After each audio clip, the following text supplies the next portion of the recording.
결혼 7년 차 이제 4살 된 아이 키우고 있는 주부입니다. 제 나이는 30 중반이에요. 남편과 백년해로 하고 싶은 마음이었는데 이제는 다 필요 없네요. 남편과 저는 동갑내기 부부입니다. 대학교 졸업할 때쯤 처음 서로를 알게 되었고 서로 취직을 하고 나서부터 연애를 시작하게 되었어요. 그렇게 연애 몇 년 하다가 여타 다른 부부들처럼 결혼까지 하게 되었습니다. 당시 저도 회사를 다니고 있었고 남편하고는 별반 차이 없는 벌이에 평범한 직장 다니고 있었습니다. 출산 예정일 한 달 전까지 맞벌이 부부로 일했고 아이 태어나고부터는 전업주부 생활하고 있습니다. 남편이 동갑이다 보니 가끔씩 어른스럽지 못한 부분을 볼 때가 많아요. 결혼했다고 해서 그 어른스럽지 못한 본성을 찍어누를 생각도 없었고 도가 지나치지 않는 한에서 항상 맞춰주려고 노력해왔습니다. 남편한테는 나쁜 버릇이라고 해야 하나? 아무튼 그렇게 알고 지낸 지도 오래고 결혼 생활 한 지도 7년 차니 도합 10년을 넘게 함께 해왔는데 아직도 적응이 안 되는 그런 버릇이 있어요. 팔랑귀라고 해야 할까요? 아무튼 주변의 영향을 너무 쉽게 받는 스타일이에요. 남들 다 하는 거 따라하는 거 가지고 뭐라 하지는 않아요. 아무래도 우리나라는 유행이 빨리빨리 바뀌잖아요. 한때는 등산이 유행했다가 또 자전거 타는 게 유행했다가 그리고 한때는 또 캠핑이 유행하기도 하고 남들 다 하는데 저희라고 안 할 수 있나요? 매일 저도 집에서 애만 보고 남편도 회사 나가서 일만 할 수 없으니까 어느 정도의 취미 생활은 삶의 활력이 된다는 것도 알고 있습니다. 하지만 남편은 그 정도가 너무 심해요. 일단 남들 다 하는 거는 기본적으로 해야 하는데 그 관심이 그렇게 오래가지 않아요. 베란다 구석에 박아둔 캠핑용 장비라든지 텐트며 자전거 그 유행하는 취미 생활을 위해 구입은 하지만 실제로 쓰는 건 한두 번밖에 안 된다는 거예요. 저희 말고도 그런 집이 많은 건 알고 있습니다. 그래도 이제 더 이상 저렇게 쑤셔박아만 두고 건드릴 생각이 없으면 중고장터에라도 팔아보라고 하지만 그때마다 꼭 언젠가 쓰겠다, 언젠가 가겠다고 말만 해놓고는 손도 대지 않아 먼지만 수북합니다. 그래도 저런 것들은 참 양반이지요. 캠핑이라든지 기타 여러 가지 여가를 가족과 함께 보낼 수 있는데 쓰는 돈들은 저도 아깝다는 생각 한 적 없습니다. 정말로 여러 장비 다 사놓고 단 한 번만 쓰고 두 번 다시 안 하게 된다고 하더라도 가족들과 즐거운 시간을 보내기 위해 지출한 돈이기 때문에 그런 거 가지고는 저도 아무 말을 하지 않았어요. 그런데 진짜 저를 미치게 만드는 건 가끔씩 그렇게 말도 안 되는 거에 꽂혀서 어깃장을 부릴 때가 종종 있다는 겁니다. 근데 그게 예전부터 관심이 있던 거고 그랬다면 저도 허락을 해주고 지원을 해주겠지만 어디서 뭐 하나를 보고 나서 아주 눈이 뒤집혀서 자기도 해야겠다 우겨댈 때가 있는데 그럴 때마다 진짜 달래는데 아주 애를 먹습니다. 남편은 결혼 전에도 그렇게 유행하는 거에 눈이 돌아가서 속 썩인 적이 있어요. 결혼 이야기가 오고 가면서 신혼집을 구하기 위해 양가에서 돈을 비슷하게 지원받았어요. 남편이나 저나 외동이기 때문에 다행스럽게도 양가에서 받은 지원만으로도 신혼집을 구할 수 있었습니다. 그러다 보니 저희가 모아놓은 돈을 가지고 혼수나 기타 결혼식 비용으로 사용하더라도 대부분의 돈이 고스란히 남는 편이었어요. 그래서 차라리 대출을 끼더라도 우리 돈까지 합해서 조금 더 투자 가치가 있는 지역에다가 신혼집을 구하면 어떻겠냐고 했죠. 그런데 남편이 심각한 표정으로 저한테 건의를 하더라고요. 신혼집은 그냥 적당한 곳 구해서 살자고, 그리고 회사 사직서 내고 우리 여태 모아놓은 돈으로 6개월 정도 배낭여행을 다녀오자고요. 그때쯤 배낭여행이 유행이었거든요. 당시 남편이 여행 관련 서적도 많이 읽고 어디를 가보고 싶다고 하는 등 관심을 갖고 있다는 것쯤은 알고 있었지만 그건 그냥 막연하게 언젠가 그 나라에 가보고 싶다, 나중에 꼭 가보자 하는 정도였지. 당장 멀쩡히 다니고 있는 회사까지 그만두고 배낭여행을 가자니 어이가 없었어요. 그게 뭔 말도 안 되는 소리냐. 다녀오면 누가 우리 취직은 공짜로 시켜준대냐.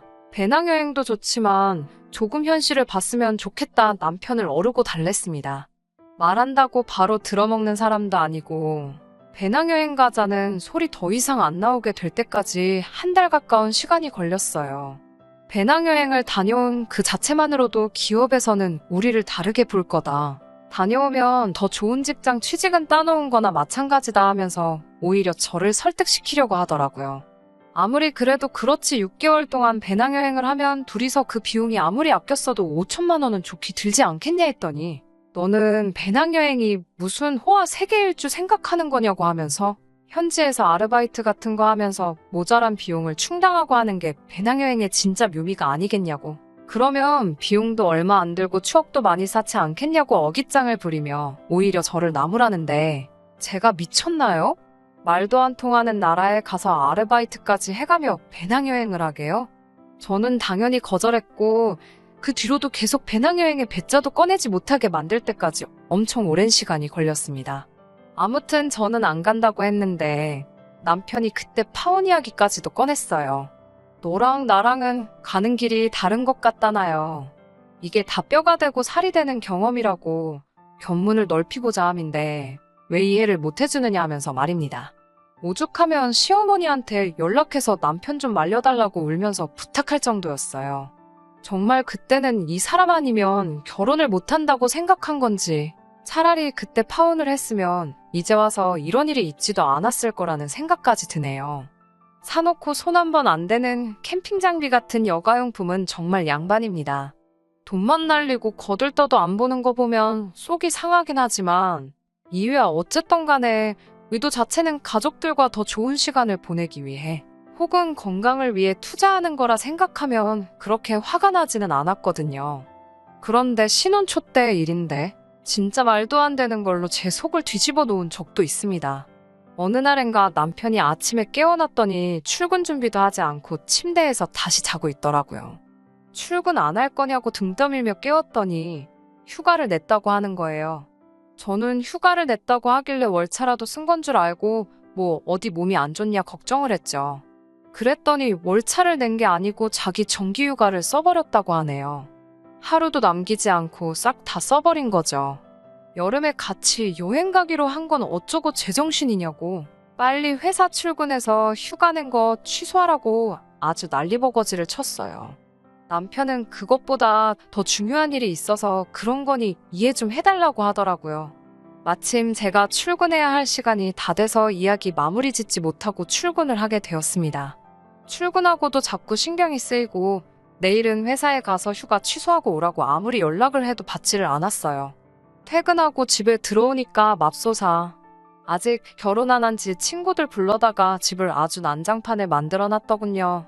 신혼집 리모델링 할 때 꽤 큰 돈 들여서 만든 붙박이장을 뜯어내고 옷방으로 쓰던 방을 개조해서 뭐 집안에다가 무슨 바를 만든 데나 어쩐 데나 하면서 지들끼리 아주 신이 나서 두드려 받고 난리가 났어요.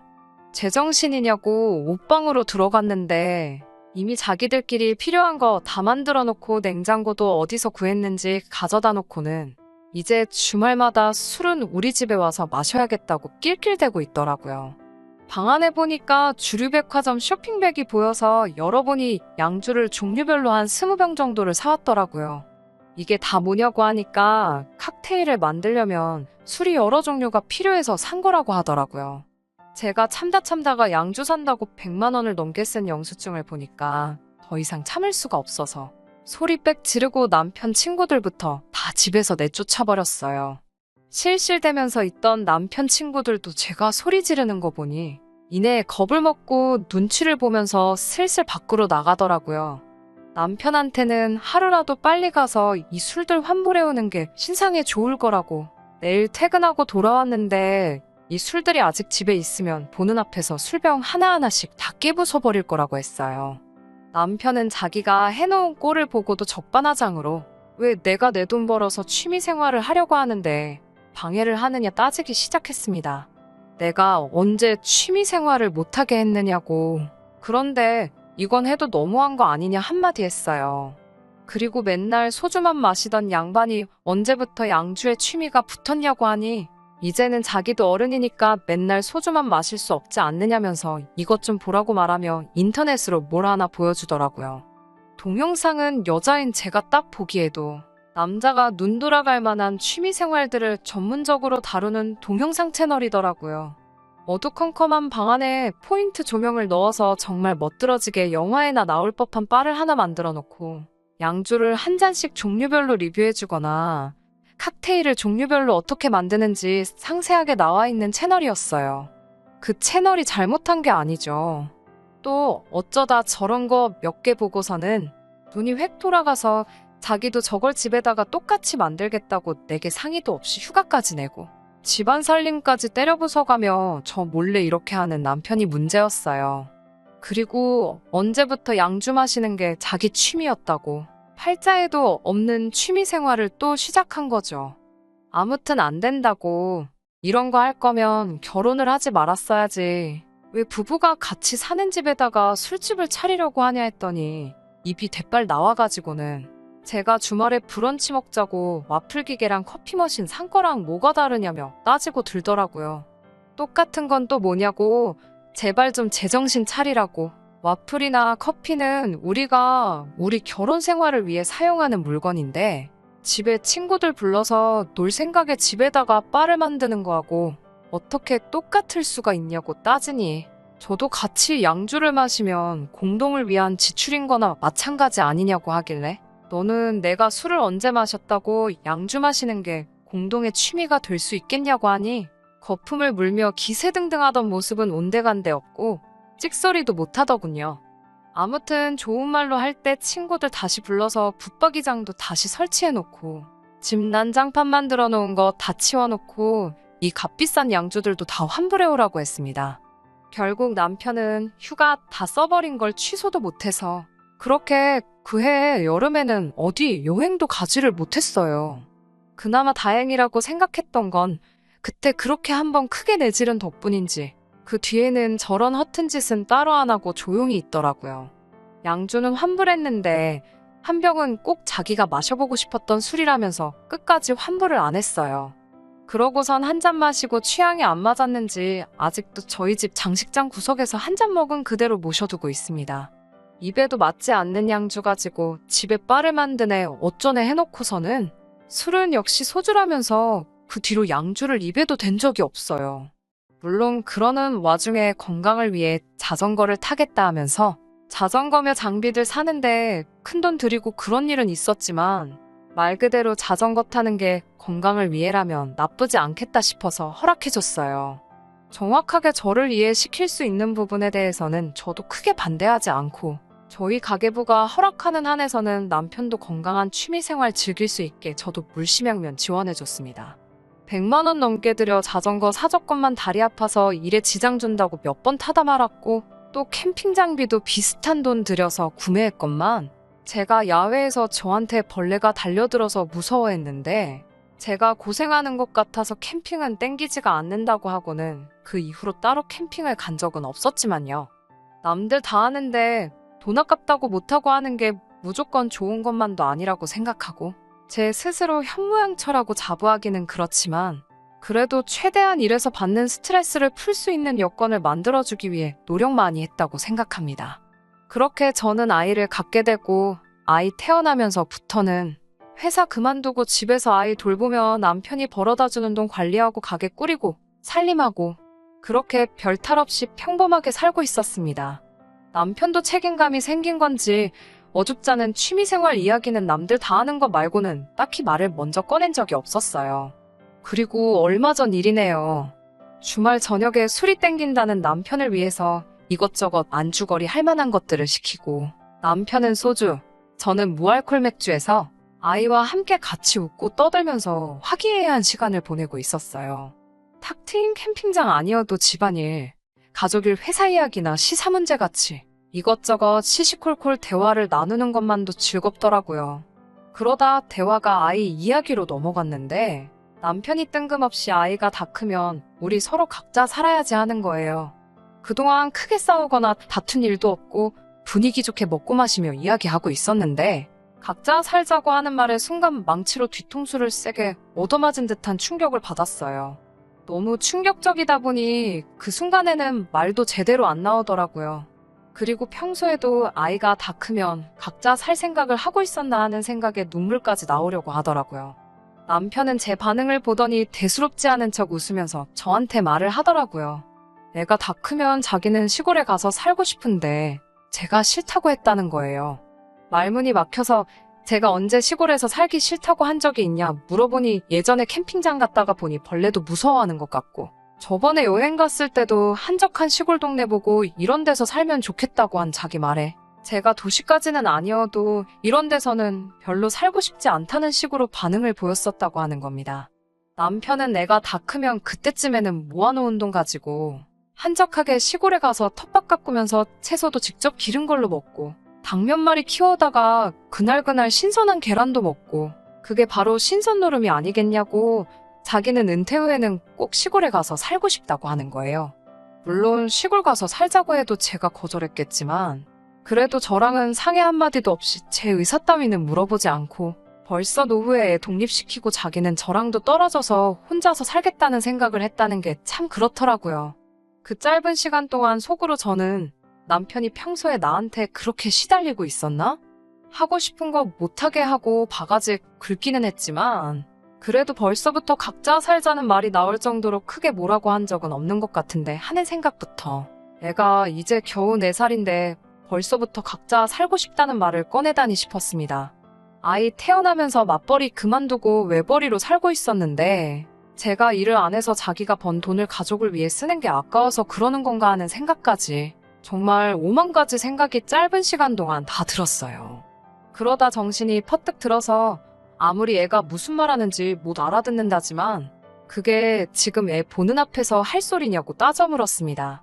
제가 잠깐 충격 먹었다가 성질을 내고 있으니 그제서야 남편은 자기가 큰 실수를 한 걸 깨닫고는 제가 시골이 싫다고 하는 것 같아서 그냥 해본 말이라면서 둘러대더라고요. 그러면서 얼마 전에 TV 프로그램을 하나 봤는데 시골에서 아궁이에 불 피워가며 직접 음식 해먹고 그러는 게 너무 좋아 보여서 해본 소리라고 변명을 하기 시작했습니다. 또 그놈의 못된 팔랑귀가 화근이 된 거였어요. 시골에서 살아본 적도 없는 두 사람이 그냥 의지만으로 텃밭 가꾸면서 지낸다고 사라지겠나요? 당장 혼자 사는 가스불도 제대로 못 붙이는 사람이 아궁이에 불을 피워서 밥을 해먹고 살자니 정말 그게 지 입에서 나올 만한 소린가 싶었습니다. 그러면서도 평생 우리 아들과 마누라 위해서 돈 갖다 바치면서 분골셋인 열심히 살겠다고? 제 가까이로 달라붙어서는 장난식으로 아양을 다 떨더라고요. 그 와중에도 자기가 혼자서 돈 벌고 있다고 유세를 부리는 식으로 말을 하니 정말 이제는 인내심의 마지막이 왔다고 생각했어요. 그런데 또 사과한다고 옆에 와서 하는 말이 어차피 나중 가서 다 늙으면 내가 이렇게 말 안 해도 각자 살고 싶어질 거라고. 그게 무슨 엄청 재미있는 농담인 것 마냥 너스레를 떨면서 말하는데 아주 꼴보기가 싫더라고요. 제 옆에서 아양 떨면서 헛소리하던 남편을 그 길로 냅다 발로 걷어차버렸습니다. 바닥에 처참하게 나자빠진 남편은 쓰러진 채로 저를 올려다보며 이게 뭐하는 짓이냐고 사과하는데 왜 때리냐고 아주 성질을 내더라고요. 성질 부려서 뭐 어쩔 거냐고 지금 당신 뭐하러 나랑 같이 살고 있냐고 그냥 갈라서자고 했습니다. 보아하니 나랑 헤어지고 싶은가 본데 아이 때문에 애가 다 클 때까지 억지로 내 옆에 붙어서 살 필요 없다고 한마디 했어요. 어차피 애 크고 나서 헤어질 거면 그냥 지금 헤어지자고요. 월급이라고 얼마 벌어오는 거 가지고 쓰고 싶은데 못 쓰게 한다고 유세 부리고 싶었나 본데 내가 일을 할 줄 몰라서 안 하는 줄 아냐고. 아이도 이제 어린이집에 보낼 수 있고 이미 오래전부터 친정어머니께서 아이 돌봐줄 테니 복직하고 싶으면 복직하라는 말씀도 하셨다고 말해줬고 먼저 있던 직장에서도 저한테 가끔씩 연락이 오고 있다는 사실까지도 말해줬습니다. 또 없다고 애랑 내가 굶어 죽을 줄 아냐고. 당장 결혼할 때 배낭여행 안 가고 좋은 집 구해서 집값 오른 것만 가지고도 10년은 놀고 먹을 수 있다고. 재산분할 똑같이 반씩 나눠줄 테니까 애 다 클 때까지 오래 기다릴 것도 없고 그냥 지금 당장 이혼하자고 했습니다. 이혼하자고 꺼낸 저의 말에 남편은 손이 발이 되도록 싹싹 빌었지만 저도 매번 이런 식으로 남편이 뭐 하나에 꽂힐 때마다 계속 이렇게 시달려야 한다는 생각을 하니 더 이상 참을 수 없었습니다. 한두 번도 아니고 쓸데없는 거에 꽂히면 제가 뜯어말려서 제정신 차리게 만들 수는 있지만 그 과정에서 정신적으로 소비하는 감정이 감당 못할 만큼 커져버렸어요. 아무리 TV에서 본 시골 생활이 좋아 보였다 할지라도 배우자인 저와는 아무런 상의도 없이 이미 미래에 이혼해서 각자 살 계획까지 세웠는데 앞으로는 또 뭘 보고 어떤 돌발 행동을 할지 그 눈치 보면서 살 수도 없는 노릇이라 생각했습니다. 그래서 남편에겐 단호하게 이혼 말고는 다른 방법이 없다. 딱 잘라 말했네요. 부랴부랴 며칠 뒤에 시어머니도 제게 연락해서 애가 아직 철이 덜 들어서 그런 거니 용서해달라고 하셨지만 철이 덜 들었다고 하기에 결코 저희 나이가 어린 나이도 아니지 않느냐. 언제까지 이런 식으로 저 혼자 스트레스 받아가며 살아야 할 이유가 또 있느냐 말씀드렸어요. 아무리 남편이 한 말이 농담이었다고 하더라도 언중유골이라고 자기 혼자 돈 버는데 쓰고 싶은데 못 쓰게 한다고? 이혼까지 생각하고 있는 그 본심이 자기도 모르게 묻어나온 거 아니겠냐고.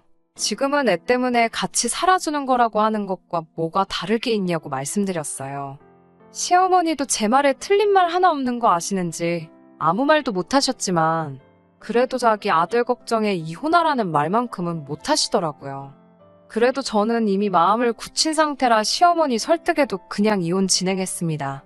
반반 결혼하기는 했지만 지금 집은 남편 말대로 배낭여행 다녀왔으면 사지도 못할 집이었으니 법원에서 청구하는 만큼만 남편 몫으로 해주기로 하고 제가 갖기로 했어요. 이혼 과정에서 친정어머니께서 상주하시며 아이를 돌봐주셨고 저는 다시 취직을 할 수 있었고요. 다행스럽게도 양육권 또한 제가 가져올 수 있었습니다. 남편은 아이가 다 클 때까지 양육비를 지급해 주어야 했고요. 남편도 분명 행복할 거예요. 이제 자기가 하고 싶은 쓸데없는 거 전부 다 해도 하지 말라는 사람도 없고 잔소리하는 사람도 없을 테니까요. 아니면 일찍부터 평생의 소원인 귀농을 준비해도 되겠네요. 무슨 일이 되었든 항상 도가 지나치지 않고 적당히 하는 게 중요한 게 아닐까 하는 생각이에요. 제가 다른 사람을 또 만날 거라는 기대는 없지만 적어도 다음에 누군가를 만난다면 적당한 선을 지킬 줄 아는지부터 봐야 할 것 같아요. 끝까지 들어주셔서 감사합니다. 오늘의 사연은 여기까지입니다. 구독과 좋아요, 알람 설정 부탁드리고 더 좋은 사연으로 다시 찾아뵙겠습니다. 감사합니다.